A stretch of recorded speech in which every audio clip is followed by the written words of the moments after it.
How you doing? I'm Darren with Kickin BBQ. If this is your first time to the channel, then welcome. If you've been here before, then welcome back. Today we are talking meat, but more specifically, we are asking the question, does injecting your meat make a difference? Are we gonna have a more flavorful, juicy product at the end of this?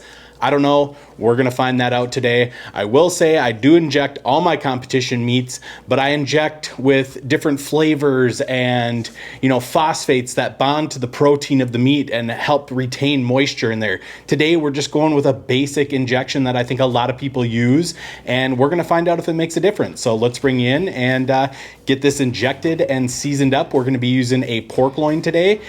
Typically because it's a lot more leaner of a cut and it can help with a little moisture. So that's what we're gonna be doing today. So come on in and let's get this prepped up. All right, so right here I have about 3/4 of a cup of apple juice mixed with 1 tablespoon of kosher salt, and I just mixed it up until it dissolved. I didn't heat it up, didn't do anything like that. And I have the syringe loaded here. Now what I have here is half of a pork loin, and I wanted to use the same cut for this just to see if we could tell a difference. So what I'm gonna do is just kind of find the center of this, and I'm just gonna go straight down here with my knife, like so. And we are going to inject one of these, and the other one we are not going to inject. And we're gonna see if we notice a difference in flavor and moisture between the two. So I think just by looking what's going on here, they look pretty similar. So I think what we're gonna do is we're gonna inject this one up, and then we'll season them up both the same, and we'll cook them and see which one is better. So let's get this injected up. All right, so all we're gonna do is just inject this about every inch or so, just covering the whole entire piece of meat. What I have here is just a veterinary injector. I believe this is a 50cc injector, and then just a 14 gauge needle. I buy these on Amazon. This is veterinarian supplies. I don't like the normal meat injectors that you can buy because it kind of looks like something your dentist would use, and the needles on them are so huge. This has a nice fine needle and it's not going to tear up the meat. So this is the exact same setup I use in competition. So we're going to take this one right here, and I'm just going to start injecting. You can see along this side is a big fat cap, so I'm not even gonna worry about injecting that. I'm just gonna focus on this area right here. So I'm just gonna come in and just give a squirt, come in, give a squirt, and I'm just gonna do this all throughout. You're gonna have some that comes out that is perfectly fine. The point is to just get this thing swelled up, and you can kind of see it puffing up here, and it's gonna spray out and make a mess. So if you're worried about getting stuff everywhere, do this outside, but we're gonna pump a couple syringes in here.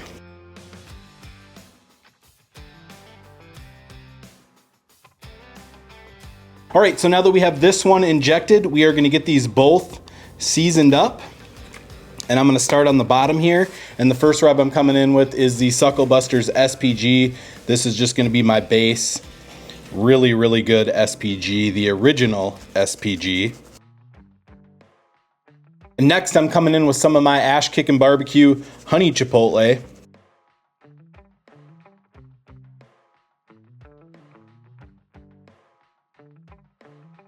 Right, so now that we have both of these seasoned up exactly the same, all I'm gonna do is take a grill pin here, and if you've watched any of my previous videos that involve wrapping stuff in bacon, you know I'm a huge fan of these grill pins, and they aren't just for wrapping stuff in bacon. You can use them as identifying markers for different flavor profiles if you're testing out different flavor profiles. If you have a sweet recipe and a spicy recipe, you can differentiate the two so you can cater to your audience that you're serving. And again, this product is made in the USA, it's veteran owned, and it's just a wonderful small business. I absolutely love this product. They have these plastic ones and metal ones, and these are safe to use on the grill and you can reuse them. So stop wasting money on toothpicks, pick you up a set of grill pins that'll last you forever, and support a local US company. I mean, just an awesome product. So all I'm gonna do is take and pop this right in there. And that's how I'm gonna be able to tell that this is the injected one. Should they shrink up and look the same, we'll be able to know and test our theory here. So, all right, These are all seasoned up. I'm just gonna let these sweat in the refrigerator while we get the kettle fired up. I'm cooking on the S&S kettle today, just running some charcoal briquettes. I'm not running any wood or anything. I'm just gonna get a chimney going, dump it on, let these reach 140 degrees internal. Then I'm gonna sear them off quick and then we'll try them out. So I don't even know what the grill temp's gonna be. I don't really care. All we wanna know is if injecting this one is going to make a difference. So I'll pick back up when we are outside at the S&S kettle. All right, guys, so you can see our charcoal briquettes are looking good here. We're gonna get these dumped. And in case anyone's wondering, these are the Jealous Devil charcoal briquettes, the Max, the big ones. I've never cooked on before, so I'm anxious to see how they go. They're huge, so let's get these dumped. In comparison here, I want to show you this.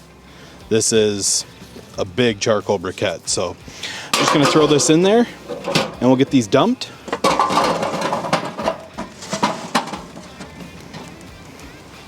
Now we'll get the grate on, like so. We'll come in with our pork loin here, and I'm gonna set it right here with the fat cap pointed at the heat to help protect the meat.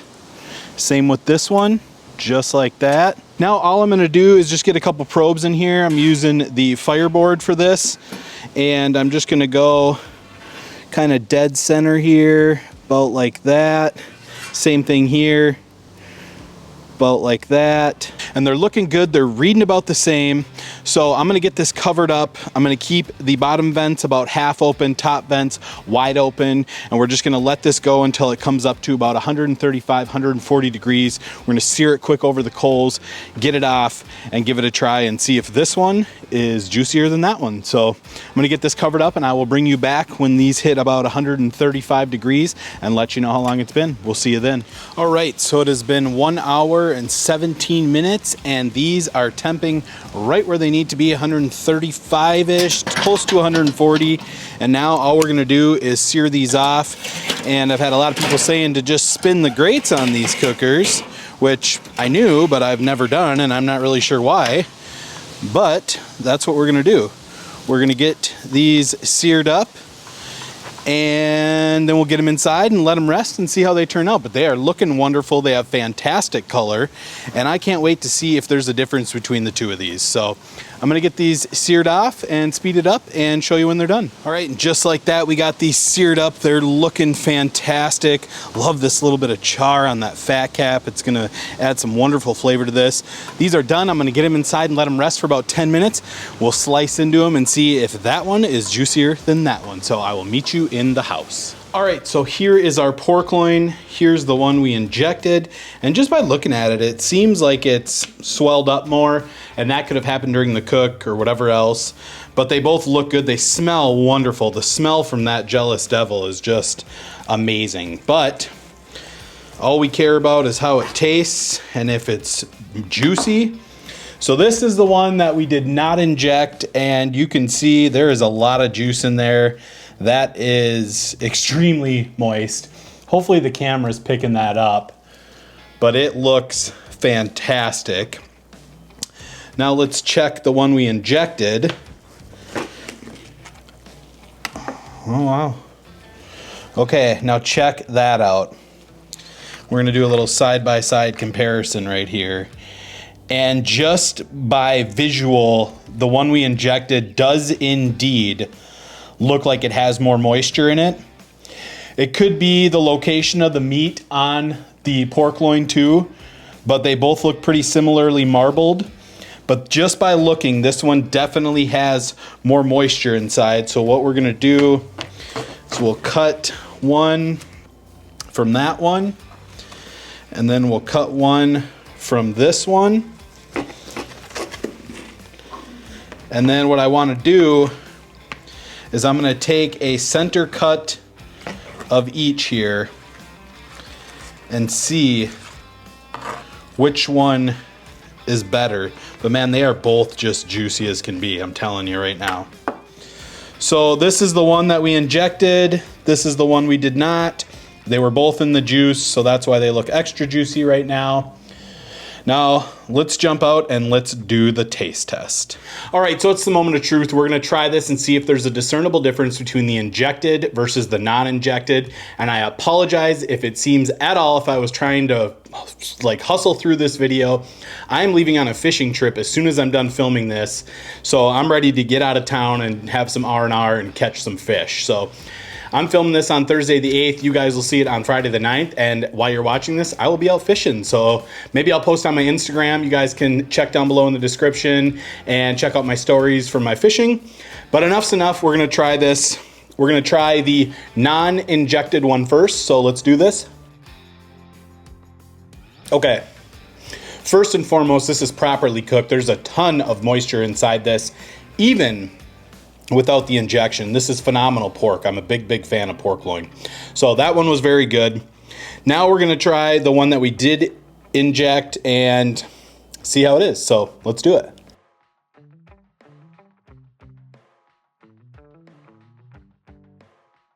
All right, so after trying them both, they're both very juicy. The one we injected has a softer, more tender mouthfeel and chew to it than the one we didn't. However, again, that could just be the location of the cut on that whole pork loin, because one end is always more tender than the other. That being said, the one we injected with the apple juice and the salt has a little bit more flavor on the inside. I'm picking up some sweetness from the apple juice, and it just has a better, like, overall interior meat flavor. So I think there is a difference between the two. Is it huge? No, not in my opinion. I'd be more curious to see a brine versus injection where they both get to sit overnight. That's typically how I do things at competitions, is I inject the night before. That being said, both of these are wonderful, cooked proper. That's the biggest thing when you're cooking lean cuts of meat like this, is to not overcook them and cook them properly, which we achieved by this. So I'm gonna do one more little taste here. And what I'm gonna do is I'm just gonna try the inside meat with no bark. And I'm gonna do that for both of these. So we'll do that. All right. So this is the one we did not inject. And again, it just feels a little bit more firm and tougher. So let's do it. All right, this is the one we did inject. Okay, by tasting just the interior meat, there is a difference. And I will say the one that we injected has more flavor, a little bit sweeter, more tender. It's very good. The one that we didn't inject, a little more firm, a little more chew to it, but also very good. But injecting wins this battle. Let me know what you guys think down below. Do you guys inject things like these? What's your experience with them? Do you brine them? Let me know in the comments below. Guys, I hope you enjoyed this video. If you did, be sure to like, subscribe, ring that bell, stay safe, and we will see you next time.